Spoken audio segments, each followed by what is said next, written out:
घना जंगल, चारों तरफ ऊंचे ऊंचे पेड़ और उनके बीचों बीच एक छोटा सा कच्चा घर। घर की दीवारें मिट्टी की बनी थी और ऊपर खपैल की छत थी।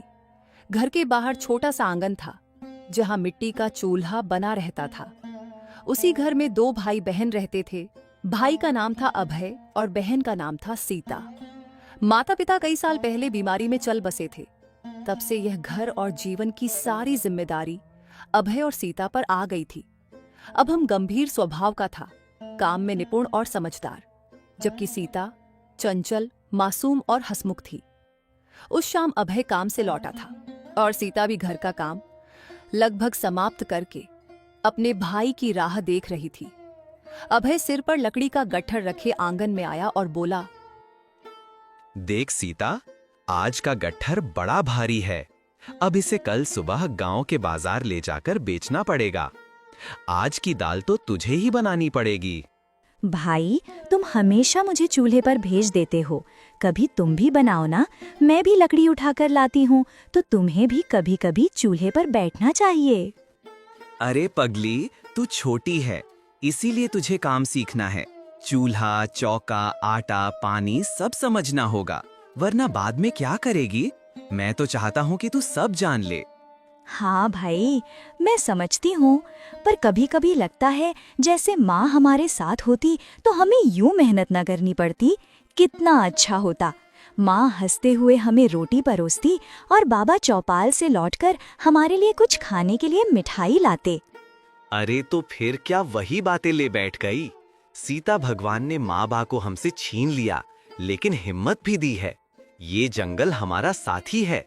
देख, जब पेड़ों की पत्तियां सरसराती हैं तो मुझे लगता है जैसे बाबा की आवाज आ रही हो, और जब चूल्हे की आंच में धुआं उठता है तो ऐसा लगता है जैसे अम्मा पास बैठी हैं। हम अकेले नहीं हैं। दोनों भाई बहन ने उस दिन देर तक बातें की। चूल्हे पर दाल पक रही थी और घर के बाहर जंगल का सन्नाटा गहराता जा रहा था।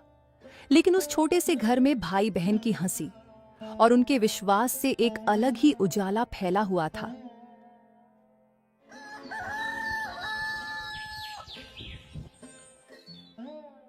सुबह का समय था। अभय और सीता ने लकड़ी का गट्ठर सिर पर उठाया और गांव की ओर चल पड़े। रास्ता जंगल से होकर जाता था। पक्षियों की चहचहाट, पत्तों की सरसराहट और बीच बीच में झाड़ियों में जानवरों की हल्की आवाज। जब वे गांव पहुंचे तो चौपाल की तरफ से गए।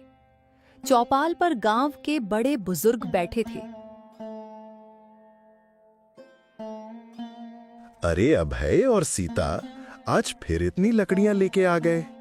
ये भारी गट्ठर तुम दोनों अकेले कैसे ढो लेते हो? जंगल में डर नहीं लगता? बाबा, डर तो कभी कभी लगता है, पर हमें भरोसा है कि भगवान हमारे साथ हैं और जंगल हमारे लिए माता पिता जैसा है। वही हमें सहारा देते हैं। हाँ बाबा, हमें पेड़ों से फल मिलते हैं, नदी से पानी मिलता है, लकड़ी मिलती है। जो कुछ मिलता है हम उसी से संतोष कर लेते हैं। हमें डर नहीं लगता। अभी हम चलते हैं बाबा, हमें देर हो जाएगी। इन सब लकड़ियों को बाजार में बेच के भी आना होगा। चल सीता। यह बोल के दोनों लकड़ियों का गट्ठर लिए बाजार की तरफ निकल जाते हैं। कुछ समय बाद जब दोनों लकड़ियां बेच के घर आते हैं तो आसमान पूरा काला हो गया था। बरसात का मौसम था। शाम होते होते तेज आंधी शुरू हो गई। देखते देखते बारिश की धारें बरसने लगी। अभय और सीता अपने घर के अंदर बैठे थे। भाई, छप्पर टूट ही जाएगा लगता है। सुनो, बाहर तूफान में पेड़ों के हिलने की आवाज भी आ रही है। अब हम कहाँ रहेंगे? डर मत बहन, भगवान सब देख रहे हैं, और अगर घर टूट जाएगा तो हम फिर से बनाएंगे। हिम्मत रख, जब तक हम दोनों साथ हैं कोई संकट हमें तोड़ नहीं सकता। बारिश पूरी रात चलती रही। घर की दीवारें गीली हो गई, लेकिन छप्पर को कुछ भी नहीं हुआ। दोनों रात का खाना खाकर कोने में एक दूसरे के पास बैठे रहे। भाई, मुझे डर लग रहा है। अगर दीवार भी भीग भीग के गिर गई तो हम कहाँ जाएंगे?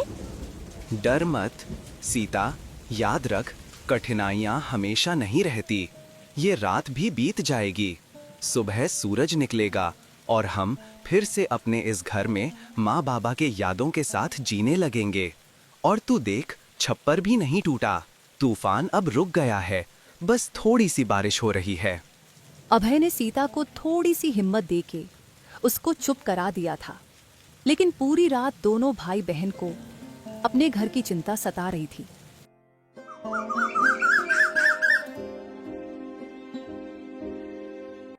सुबह जब गांव की निराला काकी उनके घर देखने आई, तो उसने घर की हालत देखकर बोली, अरे बच्चों, शुक्र है तुम्हारा घर ठीक है। मुझे और तुम्हारे काका को तुम दोनों की चिंता सता रही थी। पता नहीं दोनों बच्चे इतनी तेज आंधी बारिश में कैसे होगे, लेकिन भगवान का शुक्र है तुम दोनों और तुम्हारा घर ठीक है। काकी, आप लोगों के आशीर्वाद और भगवान की कृपा से हमेशा की तरह ये घर बस गया और हम भी सुरक्षित हैं। और लगभग बारिश की मौसम खत्म होने ही वाला है, तो अब मन से थोड़ी फिक्र कम होने भी लगी है। आप सब हमारे लिए माँ बाप जैसे हैं। अच्छा लगा कि आप हमारी हाल पूछने आए काकी। हमारा आशीर्वाद तो हमेशा रहेगा, लेकिन बेटा, हम तो कब से चाहते हैं कि तुम दोनों हमारे वहाँ आकर रुको। इस जंगल के बीच तुम लोग इतने भी सुरक्षित नहीं लगते। नहीं काकी, आप तो जानते हैं ये जमीन और घर माँ बाबूजी की आखिरी निशानी है। इसे छोड़कर हम कहीं नहीं जा सकते। हाँ, मैं जानती हूँ अभय, इसीलिए तो तुम दोनों को ले जाने की तुम्हारे काका और मैं जिद नहीं करते। चलो बेटा, अभी मैं चलती हूँ। थोड़ी देर रुकिए ना काकी, चाय पी के जाते तो अच्छा लगता।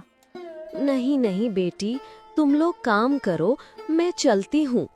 ये बोल के निराला काकी दोनों भाई बहन की हालचाल पूछ के वहां से चली जाती है और दोनों भाई बहन भी काम में लग जाते हैं। अभय पानी भरने नदी में जाता है और सीता रसोई के काम में लग जाती है।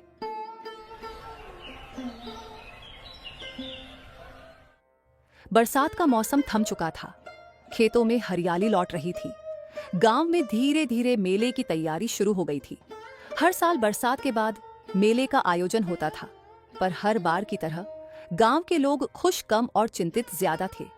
कारण था गांव का जमींदार रामलाल और मुखिया हरछू दोनों आपस में मिले हुए थे और गरीबों से जबरन चंदा वसूलते थे।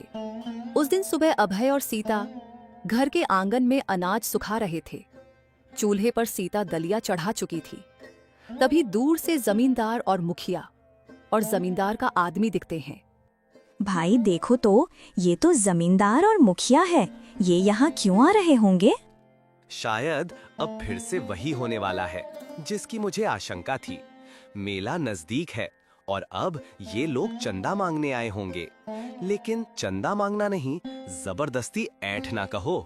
कुछ ही देर में जमींदार रामलाल और मुखिया हरखू एक नौकर के साथ आंगन में आ पहुंचे। रामलाल के चेहरे पर घमंड साफ झलक रहा था और हरखू इतराता चला आ रहा था। ओ अभय, सीता, हम आए हैं, थोड़ा आवाज लगाओ।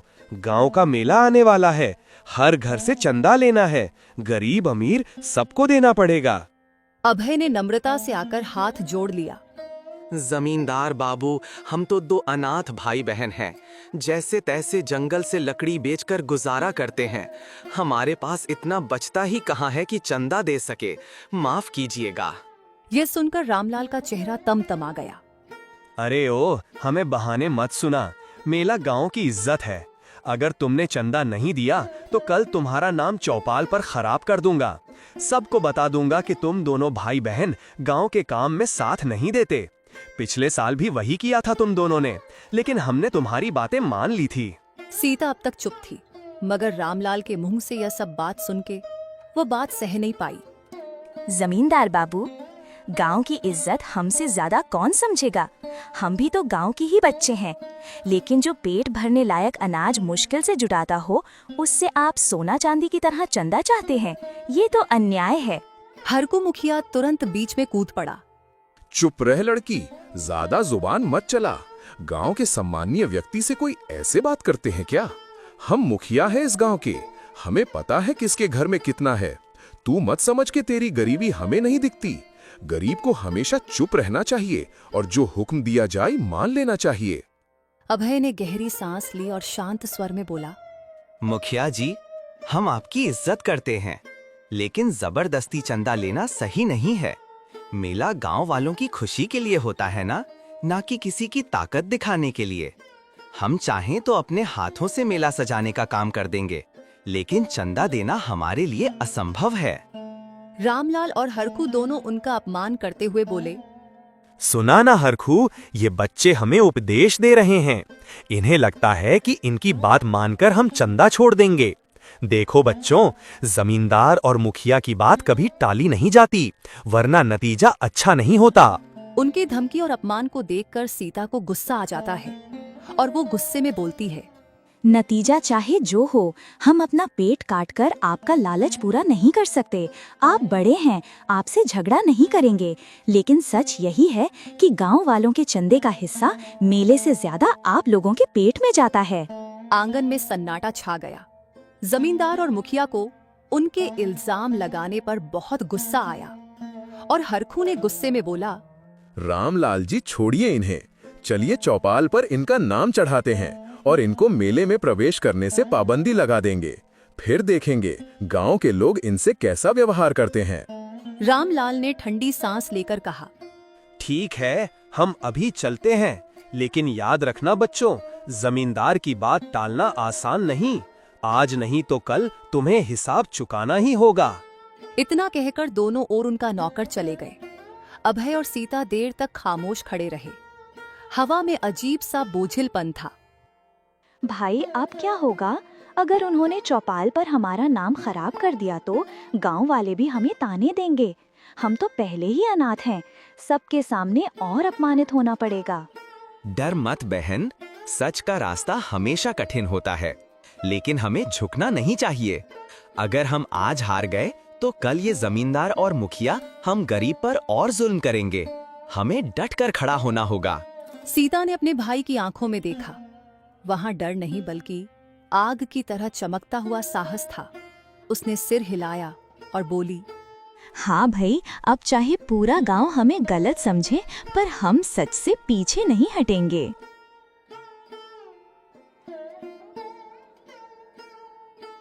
कुछ समय बाद अंधेरा होता है।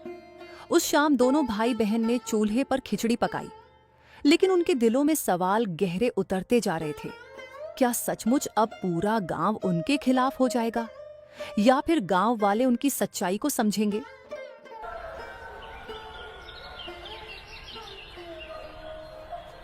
अगली सुबह अभय और सीता कुछ लकड़ियों को साथ ले गांव के बाजार जा रहे थे।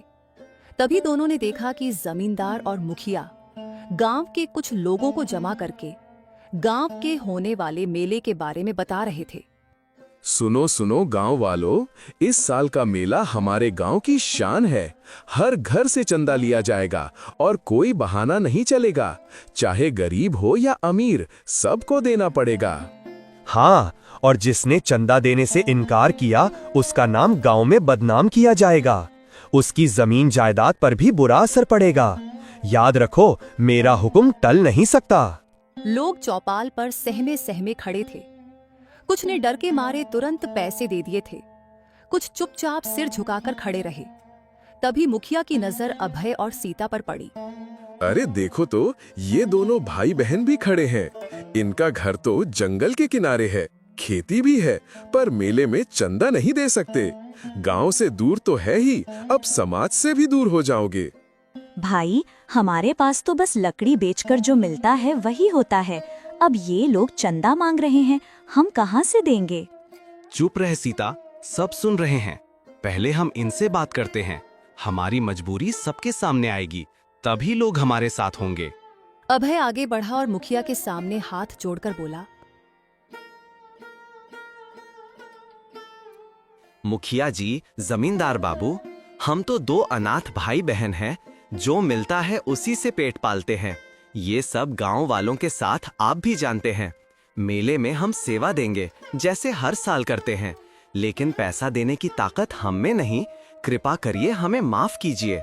और जब माँ बाबूजी थे तब तो उन्होंने गांव के मेले में हर साल चंदा देते थे। लेकिन अभी आप लोग हमारी परिस्थितियों को समझें। क्या कहा तूने? पैसा नहीं दोगे? गांव का मेला कोई बच्चों का खेल है? अगर हर कोई तेरे जैसा सोचने लगे तो मेला ही ना लगे, और ऊपर से तू हमें समझाने चला है। हाँ भय, तू अपने आप को बहुत सयाना समझता है, लेकिन मत भूल गांव में हमारी चलती है। तेरे घर की जमीन भी जंगल के किनारे है। अगर हम चाहें तो तेरे लिए रास्ता बंद करवा दें। तब देखना तू लकड़ी बेचने भी नहीं जा पाएगा। गांव वाले यह सब सुन रहे थे, पर डर के मारे कोई बोलने की हिम्मत नहीं कर रहा था। सीता डर रही थी, लेकिन अभय का चेहरा और कड़ा हो गया। जमींदार बाबू, हम गरीब हैं लेकिन डरपोक नहीं। आपने सही कहा, गांव का मेला सबका होता है, लेकिन क्या मेला गरीबों के पेट काटकर होगा? अगर अमीर लोग दोगे तो ही मेला चल पाएगा। हम अनाथ भाई बहन से चंदा लेकर आप क्या अपनी इज्जत बढ़ाओगे? जो भी हो, हमारे हाथ से मेहनत का अन्न उठता है, दूसरों का हक नहीं छीनते। आप चाहें तो हमें मेले की सेवा से भी निकाल दीजिए, पर जबरदस्ती चंदा नहीं देंगे। अभय की बात सुनकर चौपाल पर सन्नाटा छा गया और सीता भी आगे आकर बोलती है, हाँ भाई, सही कह रहे हो। हम तो मेले में हर साल पानी भरते हैं, मंदिर की सफाई करते हैं, यही हमारी भेंट है। लेकिन पैसे वो तो हमारे पास है ही नहीं, और ये बात हम भी जानते हैं। आखिर बात सिर्फ चंदे की नहीं है, जो हर साल आप दोनों हम भाई बहन को चंदे के नाम पर परेशान करते हो। जमींदार का चेहरा लाल हो गया। सीता की बात उसके सीधे दिल पर आ लगी थी। वो समझ गया कि सीता क्या कहना चाहती है। अरे ओ लड़की, बहुत जुबान चल रही है तेरी, थोड़े आवाज नीची करके बात कर। ये जो गांव के लोगों के सामने साहस दिखा रही है, याद रख, बाद में ये लोग तुझे बचाने नहीं आएंगे, तब खूब तमाशा देखेंगे हम। जमींदार बाबू, बच्चे सच कह रहे हैं। इनका हाल सबको पता है। इनसे जबरदस्ती चंदा लेना ठीक नहीं। जो सेवा ये भाई बहन करते हैं वही सबसे बड़ा दान है। अरे चुप रहो तुम, तुम्हारी बातों से काम नहीं चलेगा। यहाँ जमींदार की हुक्म चलता है। गांव की उन्नति में जमींदार जी ने बहुत मदद की है। तुम लोग तो बस जबान चलाना जानते हो। मुखिया की बात सुनकर अब गांव की औरतें भी बोलने लगी। अभय और सीता सच्चे मेहनतकश हैं। इनके पास पैसा कहाँ से आएगा? इन्हें छोड़ दीजिए। अगर आप इनसे चंदा लेंगे तो हम सब भी अपना चंदा रोक देंगे। गांव का माहौल बदल गया। जहां पहले डर था, अब धीरे धीरे विरोध की आवाज उठने लगी। जमींदार और मुखिया दोनों ने देखा कि अगर और दबाव डाला तो लोग खुलकर उनके खिलाफ खड़े हो जाएंगे। ठीक है, इन भाई बहन से हम कुछ नहीं लेंगे, लेकिन याद रखना, जिसने जमींदार की बात टाली उसका भला कभी नहीं हुआ। यह कहकर वह अपने नौकर और मुखिया को लेकर आगे बढ़ गया। मुखिया ने जाते जाते गीता और सीता पर तिरछी नजर डाली, मानो कह रहा हो कि यह मामला यहीं खत्म नहीं हुआ है। सीता थोड़ी सी डरी हुई होती है। उसने अभय से कहा, भाई, ये लोग दुश्मनी पर उतर आएंगे, मुझे डर लग रहा है। डर मत सीता, आज हमने सच कहा है। अगर हम झुक जाते तो कल ये लोग और भी दबाव डालते। सच बोलने से डरना नहीं चाहिए। हाँ, मुसीबतें आएंगी, पर अगर गांव हमारे साथ हुआ तो हमें कोई नहीं हरा पाएगा। गांव वाले जमींदार और मुखिया से डर के भी भाई बहन का साथ दिया था, और दोनों भाई बहन की हिम्मत देख के सब खुश होते हैं। लेकिन गांव वालों का साथ पाकर भी उस रात दोनों भाई बहन देर तक सो ना सके। जंगल की हवा में सरसराहट थी, लेकिन उनके दिल में तूफान था। अभय जानता था कि असली लड़ाई अभी शुरू हुई है। अगली सुबह दोनों भाई बहन चिंतित अवस्था में एक दूसरे से बात करते हैं। दोनों डरे हुए थे। भाई, रात को आंखें बंद करूं तो वो ही छवि आ जाती है, मुखिया की ठसक और जमींदार की आंखों की चुभन। वे जाते जाते कुछ कह रहे थे। ऐसा लगा जैसे उनकी साजिश हमारी जमीन से जुड़ी हुई है। भाई, मैं सो नहीं पा रही हूँ। मैं भी नहीं सीता, तू ठीक बोली। वे शांत नहीं बैठेंगे। उनकी नजरों में सिर्फ फायदा है। हमारे माँ बाप ने जो मेहनत की वही उन्हें सही नहीं बैठ रही। यहाँ जमींदार के घर। कमरे में उसका एक नौकर और मुखिया बैठा हुआ है। हम कितने समय से उनके जमीन पर नजर डाले हुए हैं। जब दोनों भाई बहन के पिता थे तब गया था मैं एक दिन उससे वो जमीन खरीदने, लेकिन उसने मुझे बेइज्जत करके भेज दिया था। आज भी नहीं भुला पाता हूँ और उसी को कल उनके बच्चों ने दोहराया है। मुझे अब उनकी वो जमीन ले उनसे बदला लेना ही होगा। हमारा फायदा भी तो है। अगर अभय सीता की जमीन हमारे हाथ में आई तो हम वहाँ आपके नशीली पदार्थ के व्यापार को बढ़ा भी तो सकेंगे। अरे वही तो मैं कब से चाहता हूँ, लेकिन हो नहीं पा रहा। मेरे व्यापार के लिए वो जगह एकदम सही है। अब हमें ये मेले के नाम पर ही उन्हें वहां से खदेड़ने का मौका मिला है, और अगर गांव वाले भी उनके तरफ से बोले तो सबके सामने दोनों भाई बहन को कुछ पैसे देकर उस जमीन से निकाल फेंकेंगे। यही सब बात करके सब यह योजना बनाकर दोपहर को ही भाई बहन के घर मुखिया और जमींदार अपने नौकर के साथ आते हैं। अब तुम्हें तुम्हारी बातों की सजा मिलेगी। तुमने जो मेले में अपना योगदान ना देकर पूरे गांव का अपमान किया है, उसका भुगतान करना ही होगा। अब बात चंदे की नहीं है। अब या तो ये जमीन छोड़कर यहाँ से निकल जाओ, या तो पूरी जिंदगी समाज से अलग रहो। तब तो तुमको कुछ हो भी गया तो समाज के नियमों की वजह से तुम्हें कोई पूछने भी नहीं आएगा। हमने कुछ भी गलत नहीं किया। ये हमारी माँ बाप की जमीन है। आप लोग कानून और लोगों का विश्वास का गलत फायदा मत उठाओ। हम जानते हैं जब जमींदार जी और आपकी नजर बरसों से हमारी इस जमीन पर थी, लेकिन हम आपको ये जमीन कभी नहीं देंगे। तो इसमें गलत ही क्या है? वैसे भी तुम दोनों इस जमीन का करोगे क्या? आखिर में दोनों को लकड़ियां ही तो बेचने जाना है।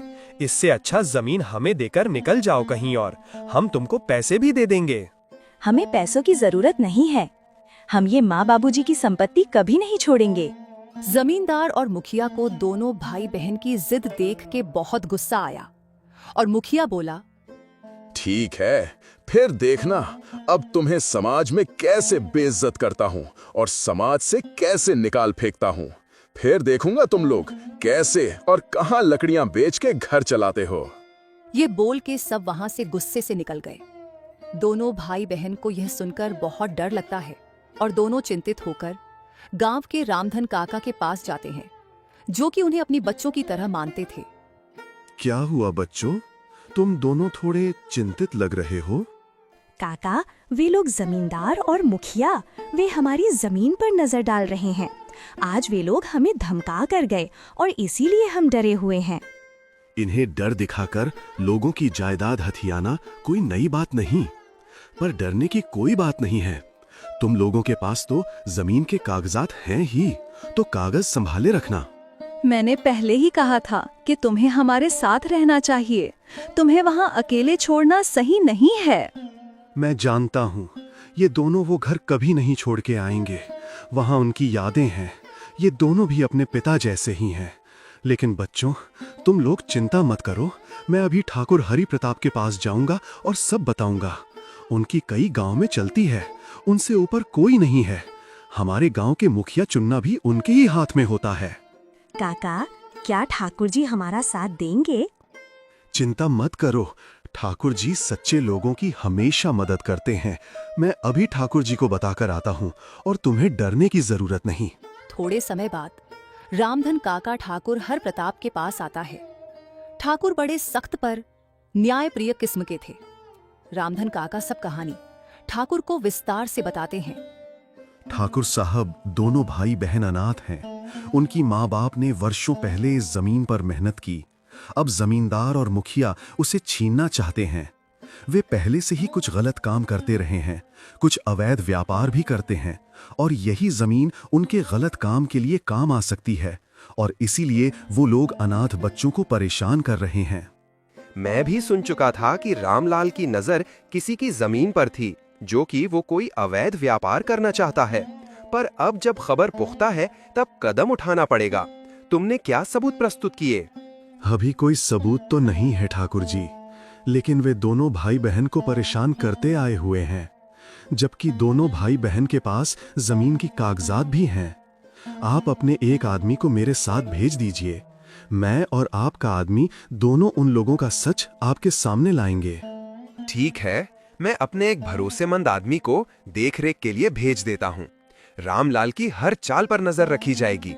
अगर उसने कोई नकली कागज बनवाए या फिर दोनों भाई बहन को परेशान किया और कुछ गलत व्यापार करने का सोचा, तो मैं तुरंत उनको सजा दूंगा। ठाकुर जी पर उनके पास पैसे और दबाव है, वे पटवारी को खरीद सके तो। तुम ये सब की चिंता मत करो। अगर तुम और मेरा आदमी उनकी सच सामने ना ला पाए, तो मैं कुछ और लोगों को हर जगह भेज दूंगा।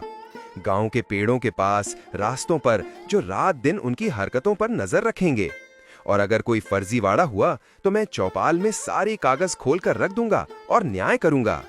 उसी रात रामधन काका और ठाकुर की आदमी ने जमींदार और मुखिया की निगरानी करते हुए सुना कि अरे मुखिया, अब मुझसे ये सब सहा नहीं जा रहा। मेरा बहुत नुकसान हो रहा है। मुझे जल्दी से उन दोनों बच्चों की जमीन लेनी होगी और व्यापार शुरू करना होगा। हाँ, सब्र तो मुझसे भी नहीं हो रहा, लेकिन क्या करूं, दोनों भाई बहन बहुत जिद्दी है, नहीं मानेंगे। कैसे नहीं मानेंगे? उनको उनकी ही भाषा में समझाना होगा। दोनों को आज रात ही जाकर निकाल फेंकते हैं। बहुत मुंह चलता है उनका। अब हम हाथ चलाएंगे, फिर देखता हूँ डर के मारे अपनी जमीन कैसे नहीं देते हैं। तभी रामधन और ठाकुर का आदमी उनके सामने आते हैं और उनसे गुस्से में बोलते हैं, हम भी देखते हैं कैसे क्या कर लेते हो। बच्चों को अकेला समझा है क्या? ये देखो ठाकुर हरि प्रताप जी का आदमी, अब तुम दोनों की खैर नहीं। अब तो तुम लोगों की सच्चाई सबको पता चलेगा। मेले के नाम पर क्या क्या गलत योजना बनाते हो, अकेले बच्चों को परेशान करते हो। ये बोल के रामधन और ठाकुर का आदमी तुरंत ठाकुर को सूचना देने जाता है और यहाँ जमींदार और मुखिया की चेहरे का रंग उड़ जाता है, जैसे उन्हें एक झटका लग गया था। एक पल में दोनों की सब योजना खत्म हो गई थी। रामधन काका और ठाकुर की आदमी ने ठाकुर को सब बताया और तब ठाकुर को बहुत गुस्सा आया। ठीक है, अब मैं समय तय कर रहा हूँ। कल चौपाल में मैं सब खोल दूंगा। सारे लोगों को यहीं ले आ जाना। मैं तो पहले से उनके कर्मों को भांप रहा था, लेकिन मेरे पास कोई सबूत नहीं था। लेकिन अब मेरे खुद के आदमी ने ही सब देखा और सुना है, तो अब उनको मैं नहीं छोड़ूंगा। उनको सबके सामने धमकाकर उनकी सच्चाई सबके सामने बाहर लाऊंगा। अगली सुबह चौपाल में गांव के बहुत लोग जमा हैं। जमींदार और मुखिया को भी बुलाया जाता है। दोनों डर और शर्म के मारे सिर झुकाए हुए थे। ठाकुर उठते हैं और बोलते हैं, रामलाल मुखिया, तुमने अपने बैसाखी दिखाकर काफी भय फैलाया, पर आज हम सबके सामने ये फैसला होगा, सत्य क्या है और झूठ क्या। तुम लोग खुद से सब सच बोलोगे तो तुम्हें कम सजा होगा, और अगर मुझे निकलवाना पड़ा तो बात बहुत गंभीर होगी। जमींदार और मुखिया के पास सच बोलने के सिवा और कुछ रास्ता नहीं था। वे जानते थे कि ठाकुर को सब सच पता है और सबूत के तौर पर पिछले रात का घटना है, और इसीलिए दोनों ठाकुर के सामने गिड़गिड़ाने लगता है। ठाकुर जी, हमसे भूल हो गई। हमें दोनों भाई बहन से चंदा मांग के उनको परेशान नहीं करना चाहिए था। हमें माफ कर दीजिए। वाह, माफी भी ऐसे सफाई से मांग रहे हो जैसे हमको कुछ पता ही नहीं है तुम्हारे बारे में। अरे सच बोलो कि तुम लोग चंदे के नाम पर दोनों अनाथ भाई बहन को इसलिए परेशान करते थे ताकि तुम्हें उनकी जमीन मिल सके और उस जमीन पर तुम लोग नशीली पदार्थ का अवैध व्यापार कर सको। यह सुनकर मुखिया और जमींदार सबके सामने बहुत शर्मिंदा होता है और अपना सिर झुका लेते हैं। अब ये शर्म से सिर झुकाकर खड़े रहने का कोई फायदा नहीं है। जल्दी से सबसे माफी मांगो और दोनों भाई बहन से हाथ जोड़ के माफी मांगो। और तो और मुखिया, तुमको अब से गांव के मुखिया पद से निकाला जाता है, और जमींदार रामलाल, तुमको सजा के तौर पर गांव के मेले के लिए सब गांव वालों की चंदा तुमको देना होगा।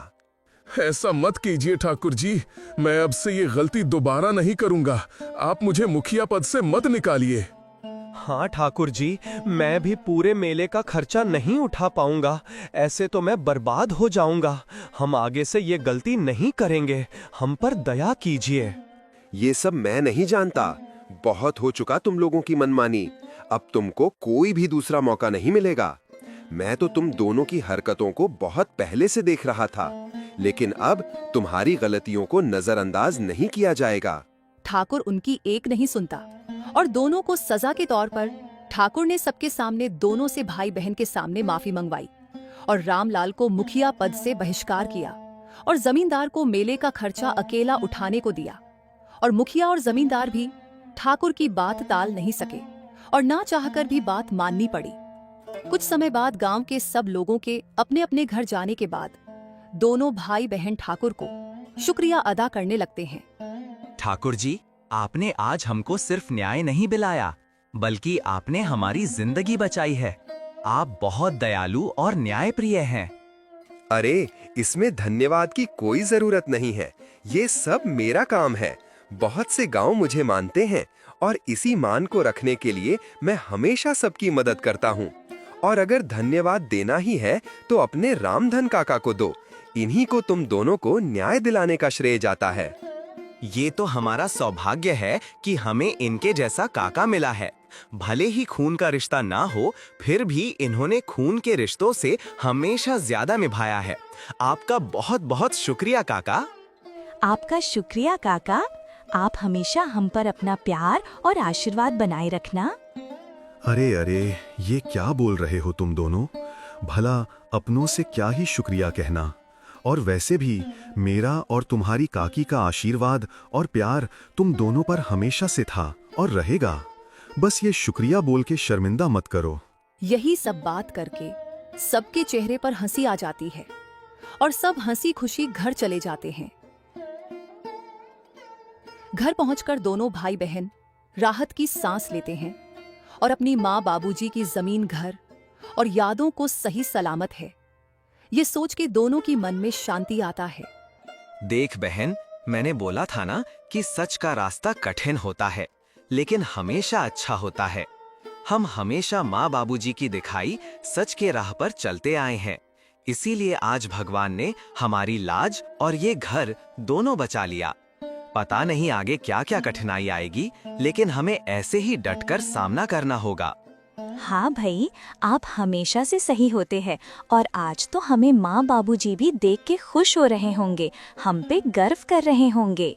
सही कहा बहन, माँ बाबूजी जहाँ हैं वहाँ से हमें देख के खुश हो रहे होंगे। यही सब संघर्षों को झेलने के बाद और दोनों के एक दूसरे के साथ देने से अब उनके जीवन में कठिनाई कम हो रही थी और दोनों की गांव में सम्मान बरकरार रहती है।